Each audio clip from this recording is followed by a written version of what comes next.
গত ক্লাসেই তোমাদের বলেছিলাম শুধুমাত্র সমানুপাতির অঙ্ক থেকে একটা ছোট ক্লাস করাবো, যার ফলে যে কোনো ধরনের সমানুপাতি, সেটা মধ্য সমানুপাতি দিক, তৃতীয় সমানুপাতি বা চতুর্থ সমানুপাতি, পরীক্ষার সময় শর্ট টাইমের মধ্যে কমপ্লিট করতে পারো।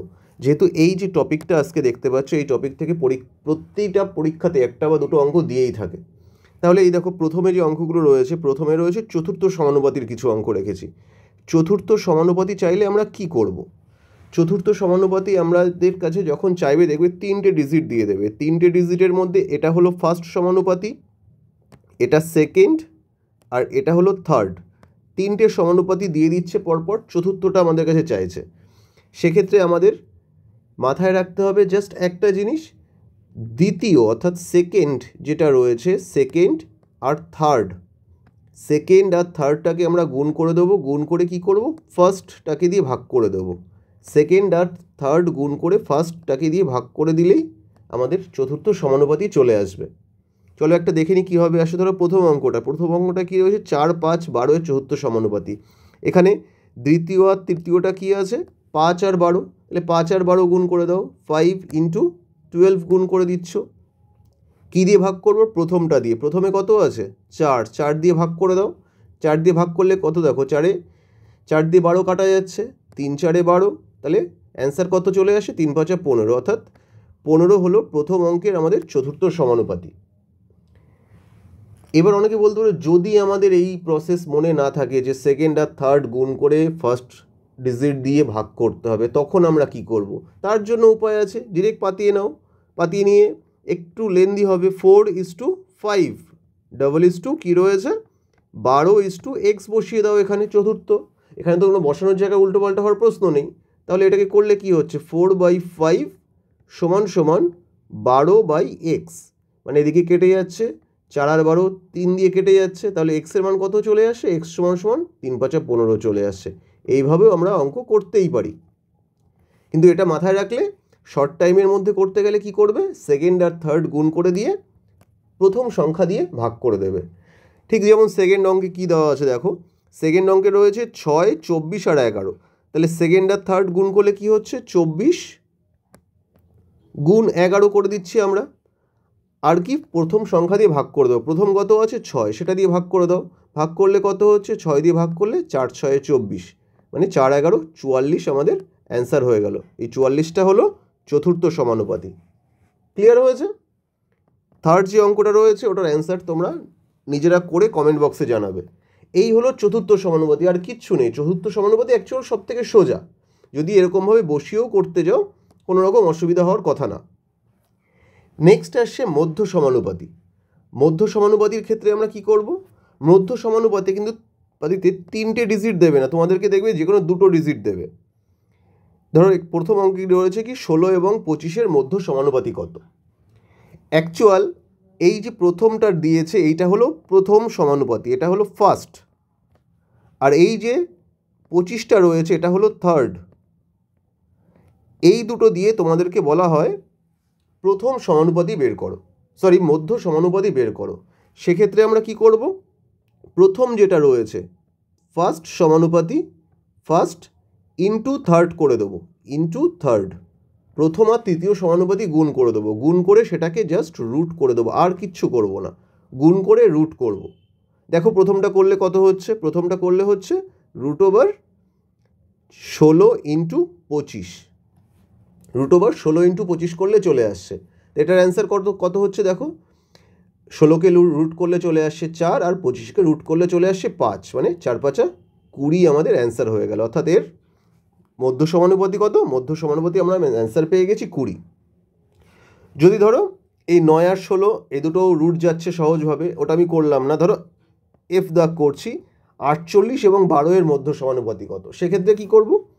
সেক্ষেত্রেও ধরো রয়েছে, যেটা রয়েছে সেটা আমরা রুটের মধ্যে বসিয়ে দেবো। √48 × 12 বসিয়ে দিলাম।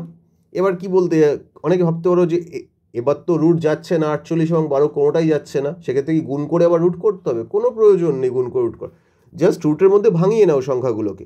ভাঙালে কত হচ্ছে দেখো, ভাঙালে এখানে তোমার 48কে তুমি 4 দিয়ে ভাগ করলে কত হয়?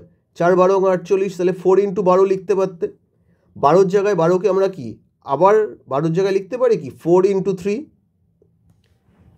তাহলে এবার গুণ করে দেখো কত হচ্ছে, 4 4 16, 3 16 48 হয়ে গেল এদিকে। আর এদিকে 12কে কী লিখতে পারছি, 12কে আবার 3 × 4 আমরা লিখতেই পারি, এইটুকু তো লিখতেই পারি। তাহলে বাইরে বেরিয়ে আসছে কি, দুটো 4 আছে, একটা 4 বেরিয়ে আসলো প্রথমে, দুটো 3 আছে, একটা 3 বেরিয়ে আসলো, আর রুটের মধ্যে 4 পড়ে থাকছে। 4কে রুট করলে কত হয়, 2 হয়, আমরা সবাই জানি। সেই 2কে বাইরে নিয়ে আসো 2, তাহলে কত হচ্ছে 3 4 12, 12 দুগুণি 24। তাহলে এই 24 আমাদের মধ্য সমানুপাতি বা অ্যান্সার আমাদের চলে আসলো। ক্লিয়ার হয়েছে?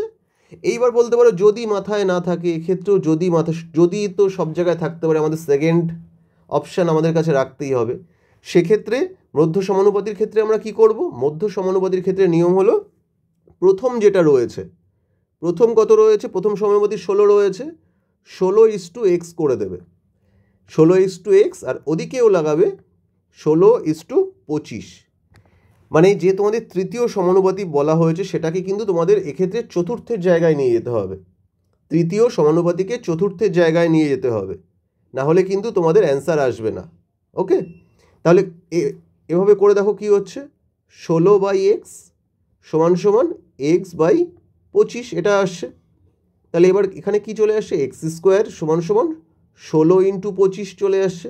তাহলে x এর মান কত হচ্ছে, x এর মান হচ্ছে √16 × 25, যেটা আমরা প্রথমেই দেখেছিলাম। এই যে কোথায় √16 × 25 আমরা একবারে করেছিলাম, সেটা এতটা স্টেপ করার পরে আমাদের এসছে। তাহলে একটুখানি যদি মাথায় রাখতে পারি, মধ্য সমানুপাতি চাইলে জাস্ট যে দুটো ডিজিট দেবে, জাস্ট দুটো তো ডিজিট থাকবে মধ্য সমানুপাতির ক্ষেত্রে, সেই দুটোকে গুণ করে সেটা রুট করে দাও, আর কিচ্ছু প্রয়োজন হবে না। ওকে, সেকেন্ড ই দাগ কিন্তু করিনি, ই দাগের অ্যান্সার তোমরা কমেন্ট বক্সে জানাবে। নেক্সট দেখো কি আছে, নেক্সট রয়েছে তৃতীয় সমানুপাতি। তৃতীয় সমানুপাতির ক্ষেত্রে কি করব আমরা, তৃতীয় সমানুপাতির ক্ষেত্রে দেখবে দুটো দেওয়া থাকে, দুটো, এক্ষেত্রেও দুটো সংখ্যা দেওয়া থাকবে, তার তৃতীয় সমানুপাতি চাইবে। অর্থাৎ এই প্রথমটা হলো যেটা ফার্স্ট সমানুপাতি, আর একটা যেটা দেওয়া রয়েছে সেটা হলো দ্বিতীয় সমানুপাতি। এক্ষেত্রে আমরা দ্বিতীয় সমানুপাতি যেটা রয়েছে সেটা লিখলাম 12, 8 আর 12 এর তৃতীয় সমানুপাতি চেয়েছে, তাহলে দ্বিতীয় যেটা আছে সেটা লিখে দিলাম। সেটা লিখে দিয়ে তার কি করব, তার স্কোয়ার করব। অর্থাৎ সূত্র বলতে গেলে সেকেন্ড যে সংখ্যাটা রয়েছে, সেকেন্ড সংখ্যার আমরা স্কোয়ার করে দেবো বাই ফার্স্ট ডিজিট করে দেবো, ফার্স্ট যে সমানুপাতি রয়েছে সেটা। তাহলে 12² বাই নিচে কত চলে আসছে, 8 চলে আসছে। তাহলে 12² বাই 8 করলে কত হয়, 12² মানে 12 × 12, 12 × 12, আর নিচে 8 চলে আসলো। কাটাকাটি করে দেবো, 4 দিয়ে কাটলে 4 দুগুণি 8, এটাকে 4 দিয়ে কাটলে 3 4 12, এটাকে 2 দিয়ে কাটলে 6 দুগুণি 12, তাহলে 3 6 18 আমাদের অ্যান্সার। তাহলে এর তৃতীয় সমানুপাতি কত পেয়ে গেলাম আমরা, 18 পেয়ে গেলাম এখানে। ওকে, এবার ধরো পরেরটা কি বলেছে, 9 এবং 45-এর তৃতীয় সমানুপাতি। সেম জিনিস, 45-এর আমরা স্কোয়ার করে দেবো, 45 এর স্কোয়ার করে দেবো, স্কোয়ার করে দিয়ে কী দিয়ে ভাগ করো, প্রথম সমানুপাতি যেটা রয়েছে 9 রয়েছে, 9 দিয়ে ভাগ করে দাও। তাহলে 45 × 45/9, কী দিয়ে 3 দিয়ে কেটে দাও, 3 × 3 = 9, 3 15 × 45, আবার 3 দিয়ে কাটো, 3 5 15, একবারেই কাটা যেত, ফলো করিনি বলে দুবার করতে হলো। এবার 45 দিয়ে 5কে গুণ করে দাও, 5 5 25-এর 5, হাতে কত আছে 2, 4 5 20 আর 2 22, অর্থাৎ 225 আমাদের অ্যান্সার চলে আসলো। এবার এক্ষেত্রেও যদি মনে না থাকে আমরা কোন ট্রিক্স অ্যাপ্লাই করব, এক্ষেত্রেও আমরা পাতিয়ে নিয়ে করতে পারি। ওই যে একটা জিনিস, টাইম একটু বেশি দিতে হবে। তৃতীয় সমানুপাতির ক্ষেত্রে কীভাবে বসিয়ে নেব, তৃতীয় সমানুপাতির ক্ষেত্রে দেখো প্রথম যেটা রয়েছে প্রথমে তো রাখবোই, প্রথম সমানুপাতি যেটা রয়েছে সেটা রাখলাম, সেকেন্ড যেটা রয়েছে সেটাও রাখলাম, থার্ডের জায়গায় আমাদেরকে সেকেন্ডটা বসাতে হবে, থার্ড যেটা রয়েছে থার্ডের জায়গাতেও আমাদের সেকেন্ডটা বসাতে হবে, এবং যেটা আমরা তৃতীয় চাচ্ছি তার জায়গায় এক্স বসাবো, অর্থাৎ চতুর্থের জায়গায় অ্যাকচুয়াল এক্স আমরা ইউজ করব, তাহলে কিন্তু আমাদের অ্যান্সার চলে আসবে। তাহলে দেখো কী হচ্ছে, 8/12 = 12/x, মানে কি, এর মানে হচ্ছে 8x = 12 × 12, তাহলে x = কত, 12 × 12/8, তাহলে 12 × 12/8 করলে সেই 18 হয়েছিল, সেটাই আসবে। তাহলে x এর মান কত হয়েছে, 18 হচ্ছে, এটাই আমাদের অ্যান্সার। তাহলে বোঝা গেল, তোমাদেরকে দুভাবে শিখিয়ে দিলাম জাস্ট এই তিনটে জিনিস, এটা হলো ফার্স্ট একটা, এটা হলো সেকেন্ড দুটো, আর এটা হলো থার্ড।